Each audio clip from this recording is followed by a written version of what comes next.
Alright, find the velocity and acceleration from the position function. You start with the position function here, and you take the derivative of that. So negative 16t squared plus 16t plus 32 goes to negative 32t plus 16 when finding f prime of x, which is the velocity function. Then to find acceleration, you take the second derivative of the position function or the derivative of the velocity function.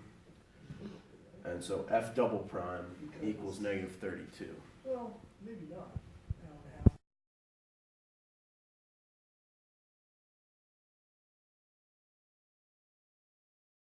To find the position function and the acceleration function from the velocity, you first antiderive from the velocity function to get the position function. So if you have an equation that says velocity is multiplied by 6x plus 10, you take the integral and you find that the position function is 3x squared plus 10x plus c. Don't forget c. And then you can graph that by seeing that the initial graph looks like this, and that is the line 6x plus 10. So then to find the graph of the position function, you know that this is the slope of the position function, so you know that it's going to be a parabola like this. Then to find the acceleration function, you derive from the velocity function to find h double prime, which would be 6, because that's the derivative of 6x plus 10. And then to graph that, you take the slope of the velocity function, which is the second derivative of the position function. So this shows the concavity of this function, and it shows that it's a line at y equals 6, and that shows that the position function has a positive concavity.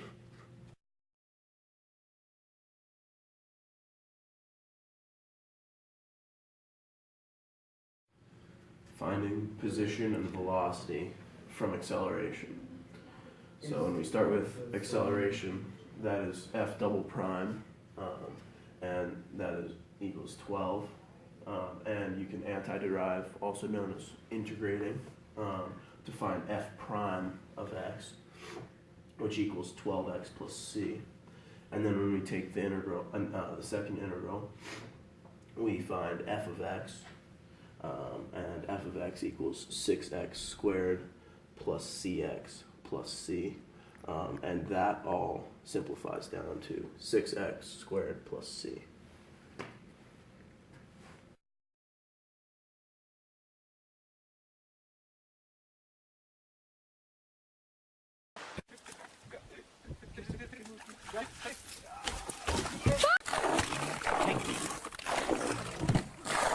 Come here.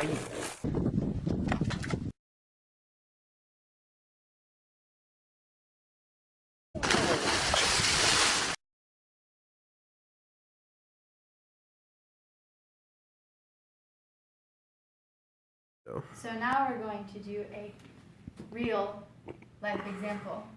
And the problem is to find the position function of a fishing rod being cast down with an acceleration of 5. So you're going like that, and it's going down to the water.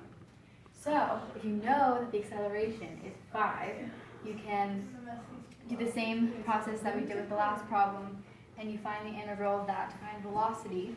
So that will be 5x plus c.